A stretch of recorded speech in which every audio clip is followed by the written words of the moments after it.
Okay, so I don't usually do videos, but I wanted to today because I just wanted to be raw.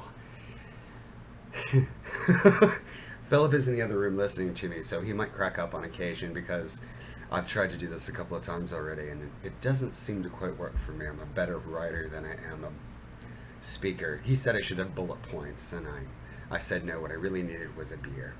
I needed to just calm down, relax, and tell you what's going on. That's not bad. Starting to feel better already. So here's what happened. Apparently I caused a shitstorm last night in a knitting group. And now there's a collection of knitters that is out to, quote, destroy my career. Let me tell you what happened. Grab yourself a beverage, get comfortable, because this is a fun story. Okay, so there's this knitting group called Knitting Uncensored, which, going through their posts, I saw it was more of an adult group. The kind of place that you would go and vent, where you wouldn't have to worry so much about just keeping on topic of stitches and tension and gauge and all that crap. It's not crap, it's our livelihood. Anyway, but I'm just talking freely today, whenever it is you see this. I am just gonna talk. So, this woman had posted this question about her daughter is 10 years old. She saw this pattern for this, basically the pussy hat. And the daughter asked if the mother could make it for her, but in pink. The mother posed the question to the group that she wasn't quite sure how to handle it. She knew the political ramifications, she knew what the hat symbolized, and she just wanted to do the right thing. She didn't want to deny her daughter this hat, and I can't speak for the mother because she never really went into detail. But she didn't also, it did seem like she didn't want to bring up the topic of what the hat represented. And I kind of agreed because I thought a girl of 10 is probably too young to understand why it's called a pussy hat, what the pussy hat was being knit for, and why it was being used. There's a lot of symbolism in that hat. So basically, I got into these conversations with these women online.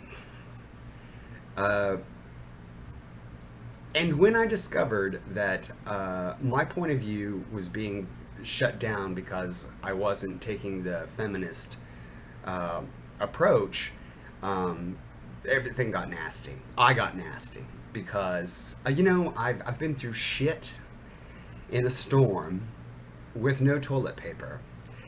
I can handle the shit. What I don't like, though, is that if we disagree, that you decide that it's in your interest, that the number one priority you have is to come after me and destroy my career. That's where I take it seriously. And it is kind of funny when you say that there's a clump of knitters out there that are after me. It just seems so funny. Yeah, because as many of you know, I am, finishing all the formatting for this book I have about, how the knitting community is not as polite and sweet and kind as people like to think it is. It's actually a pretty vicious pool of people that use their knitting as a weapon of snobbery and political elitism.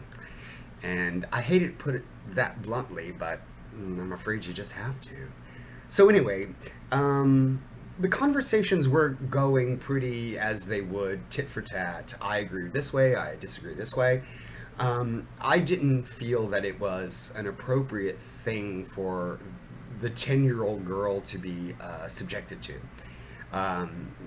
Just let her be a 10-year-old and like the hat. Perhaps the mom could have said, I like pink, but let's try it in a different color. Or maybe we could do a bear hat, or maybe any other option. But I think that the mom also had a responsibility to tell the daughter why it was such a difficult thing to just say, here you go, here's the hat. Because of, again, the political symbolism that that pattern now has. I mean, the pussy hat, I mean, it's a cute hat. But now it has a certain level of complexity that I don't think a 10-year-old understands. One woman said that she proudly had knit the pussy hat for her 3-year-old daughter, and her 3-year-old daughter was now wearing the hat and running around the house, proclaiming that Trump needed to be a kinder person. And I said, unless that child can poop on its own and feed itself, then I don't trust its political opinions. Really, who would value what was going on there other than the child was being used as a parrot for the mom's point of view? And I really don't like it when people use children as a political weapon or even as a political symbol. It's rotten. The child has no concept, has no idea, and they should be left out of it completely. So once I had to take a break because I had to use the restroom. Okay, so but once the conversation had been elevated by my statement, apparently I don't know anything about raising children, and that most 3-year-olds do know how to poop and feed themselves by the age of 3. That wasn't the point. The point is that I don't think that you should be using children for your messaging. I don't think it's fair to the child. I don't think it's fair to anyone watching because it looks pretty disgusting how you toy with them for your own virtue signaling. But anyway, I digress. It got really bad after that. A couple of women jumped in and said that if I didn't agree with the pussy hat, then I must not be a feminist. And I said, no, I'm not a feminist.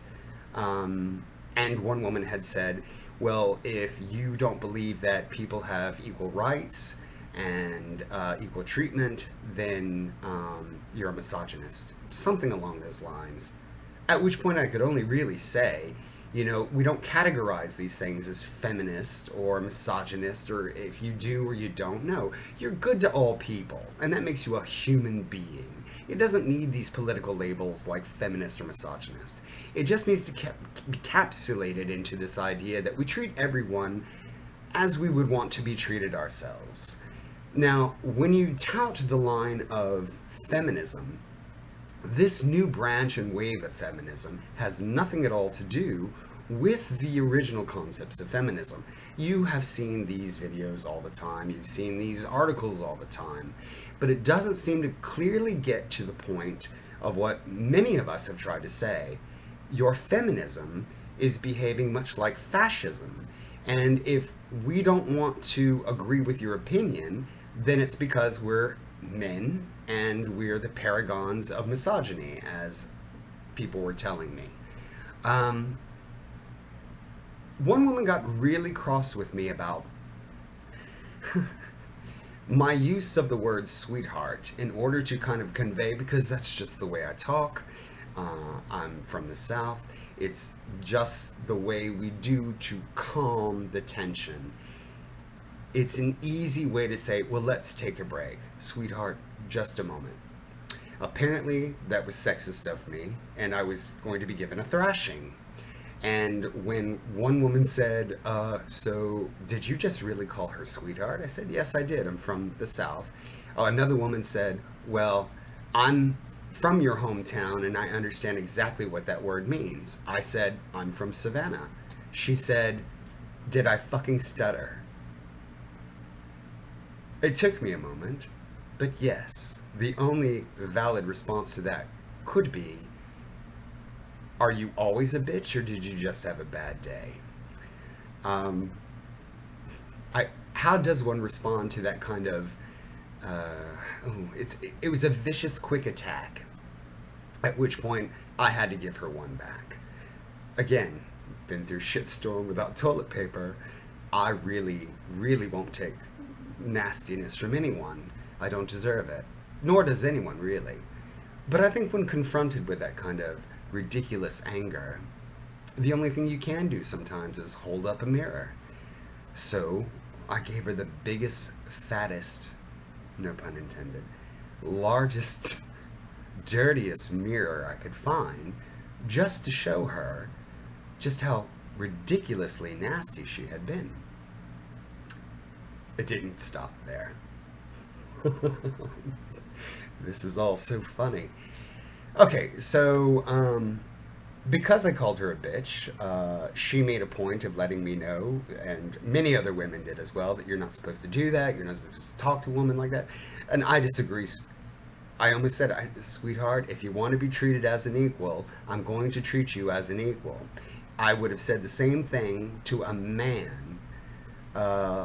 And there were many conversations that went back and forth where I just tried to promote the idea that this was just a simple hat. That's all the girl wanted, was a simple hat. But this group of knitters had decided that they were going to take a pattern, or who knows, the pattern may have been invented for this march. Regardless, it's a simple pattern. It's a beanie with cat ears on it. I mean, anyone could have used it for anything. But the fact that they had done that, really, that mother now had to really sit and struggle with what to tell her daughter. Now, this is where it got really nasty, because the majority of the women in this group were trying to convince me that every woman by the age, every young girl by the age of 10 had been molested, and that this girl probably had been molested, and her mother didn't even know it yet. I thought it was an outrageous and disgusting comment. I thought it was the kind of nasty thing, and I can only imagine the mother reading this and now second questioning not the fact that about this hat, but has her daughter been molested? Because obviously all these women gave count after count after count after count that every single young woman had been felt up before the age of 10. I disagreed with it. I still disagree with it. Will never ever agree with the idea that this question should be used as a method of aggression towards other women. Should my daughter wear this hat? Yes, because she was probably molested before the age of 10 and she just hasn't told you yet. What an appalling thing to say. What a dirty thing to say. The reaction from the group was obviously not in my favor. And then it became a question of, well, you're a man and you don't know a woman's experience. No, I don't know a woman's experience. And yes, I will admit, I'm thankful that I'm not a woman, because I would not want to be anyone other than who I am.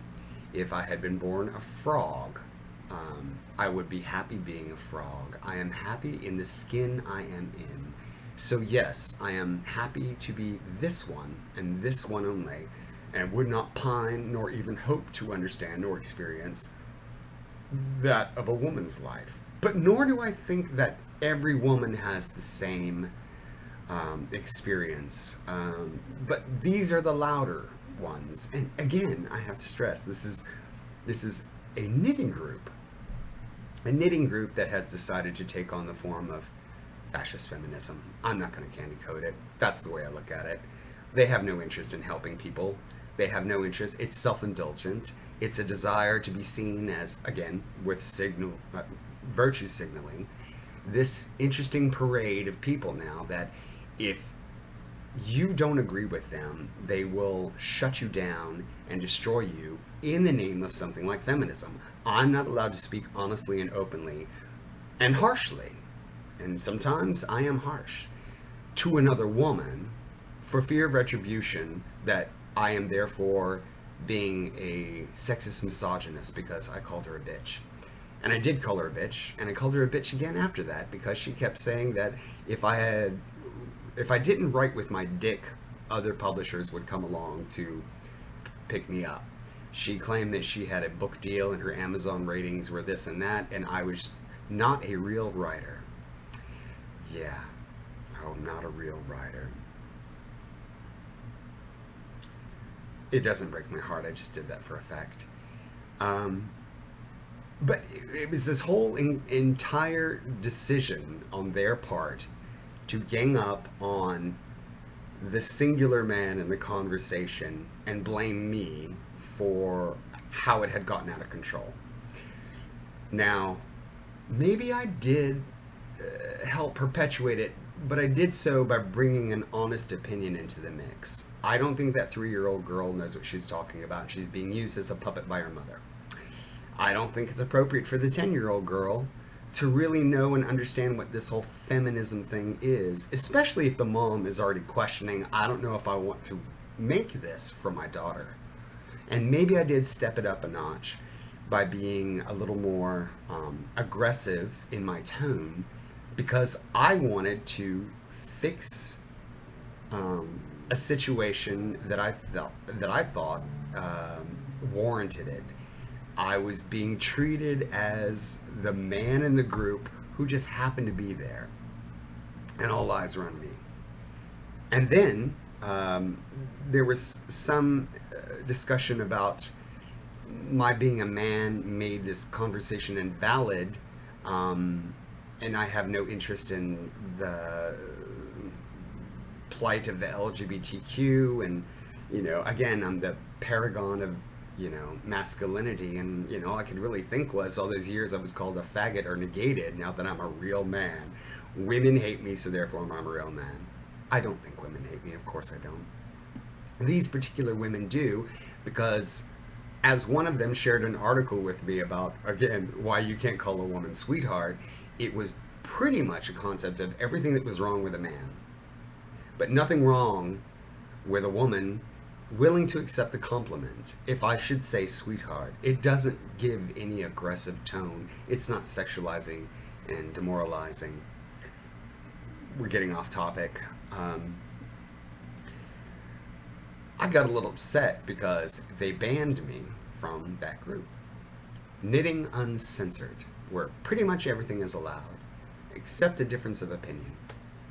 It's very telling, though, because this is the mindset that we see right now in this particular climate of, excuse me, extreme protests, without having the facts, by the way. Massive amounts of yelling and screaming, and then coming to my final point about wanting to destroy people who have a different opinion than you have. And that's the part that really bothers me. Sorry, it was that time I had to answer an email. Very important email, by the way. Anyway, where were we? Oh yeah, we were discussing, oh yeah, being blocked and banned from an uncensored group because I had an opposing opinion. They told me later that the reason that they banned me because of my behavior. Does that mean I wasn't submissive enough? Therefore, I must be scolded? Not only am I banned, I'm not even allowed to look at the page. That's how banned I am. I wasn't just, removed from the group. I can't even pull it up on my Facebook. There is no way that I'm allowed to read anybody's things on there. I have been excommunicated from this knitting group because I don't believe in feminism. No, and I have to stress right away, there are a number of amazing women in this world, in my life. Amazing, wonderful women that simply are. They don't require a title other than woman.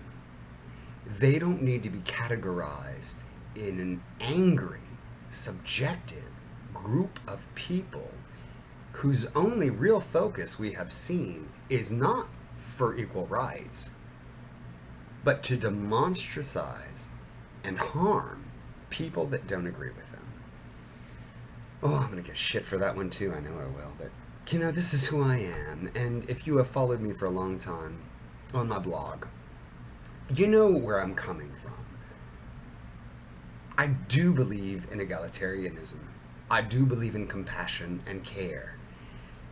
I'm a big proponent of human rights, not rights that are not for the sake of themselves just for a particular group.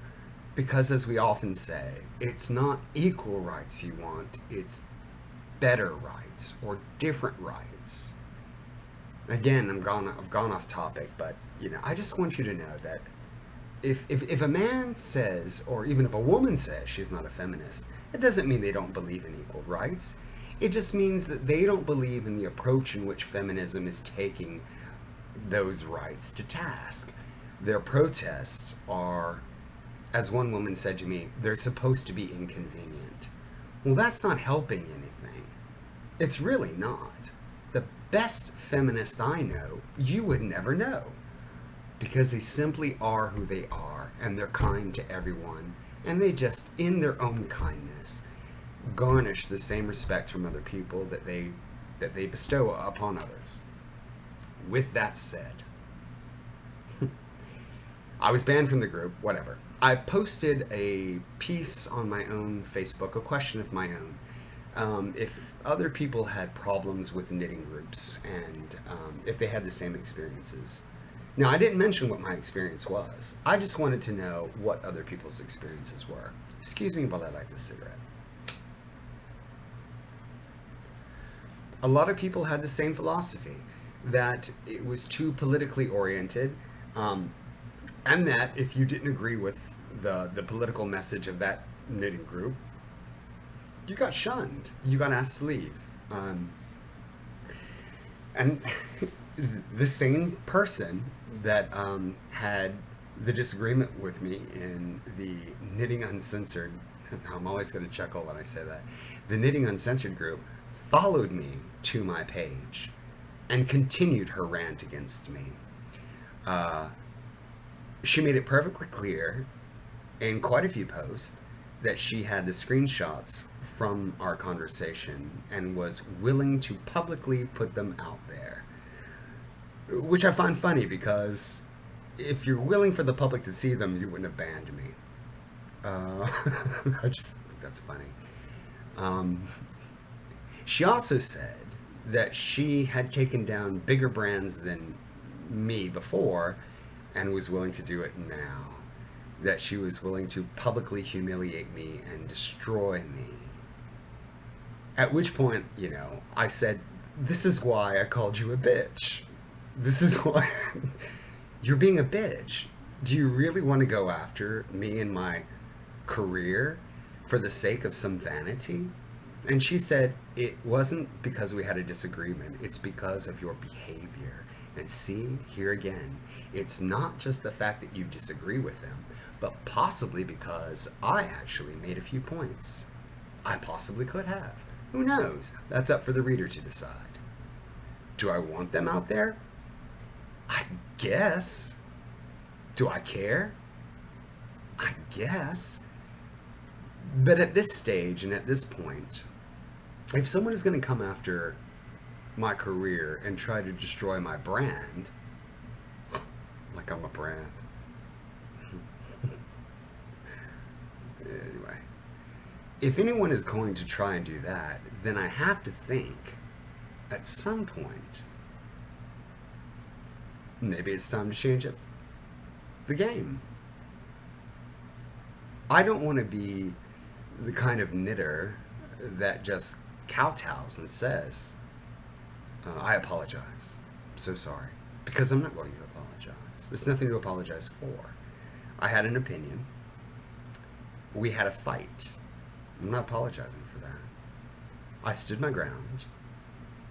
I made clear at any attempt to disqualify me as a racist, bigoted, white Southern male, that's pretty much not the case.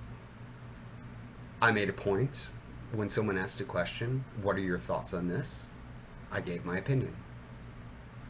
Sorry it's not an overwhelmingly popular opinion, but it is a publicly asked question, so yes, here's my answer. So, as we come to a conclusion, sorry, I was laughing because Philip in the background said, I like it. So as I come to a conclusion, she made a big point of coming to my Facebook page to continue the argument, at which point all they could say was, if you don't like it here, go. And if you really want to come after me and destroy me, I'm going to ask you honestly, because I don't think it's very adult to say I'm going to destroy you and your career. And I've already seen that she's spreading this story around knitting communities about, I'm allegedly not a real knitter and not a real writer. These hands can say something different to that effect. But this has been the discussion. And I can't forget that, because I did mention throughout the course of our argument in Knitting Uncensored that, I have been writing this book, and this has made some really good, research for it. Yeah, that this knitting community is not cohesive. And I think it's because, as I think I've said before, the elitism and the snobbery that has come from people that have decided that they were going to use it as a political platform. They exclude people who use lesser brand yarns. They exclude people who have different political opinions. We've already discussed that. But they also exclude people who don't do complex work. If someone just decides to knit a scarf out of red heart, that's not good enough for them, and they will destroy those people. Not in the same sense that like they want to destroy me, but they kind of give them catty answers about, what do you think of my work? Well, it's okay. Bless your heart, you'll learn. All that kind of shit. It's become a nasty group of people. There are wonderful knitters out there. My blog is full of some of the coolest, sweetest, kindest people that you could ever have in your midst. And I think it's because we're drawn to each other. We don't take these situations as something that harms or hurts another person. We don't use our craft for that. We use our craft selflessly. We make things for other people. It is rare that you find a knitter who actually does keep things for themselves. They're always giving things away or making things for someone else. They're not inclined to the self-indulgent episodes of using knitting. It's just a weird conversation we're having. Knitting as a political platform, and if you don't agree with them, then to the extreme, you must be destroyed. Now, before I go, I wanted to say to that woman in particular, because I know she's watching, I know she is. Sweetheart, it's time to find something to do with your craft. Thanks for watching. Maybe I'll do this again sometime. Thanks. Bye now.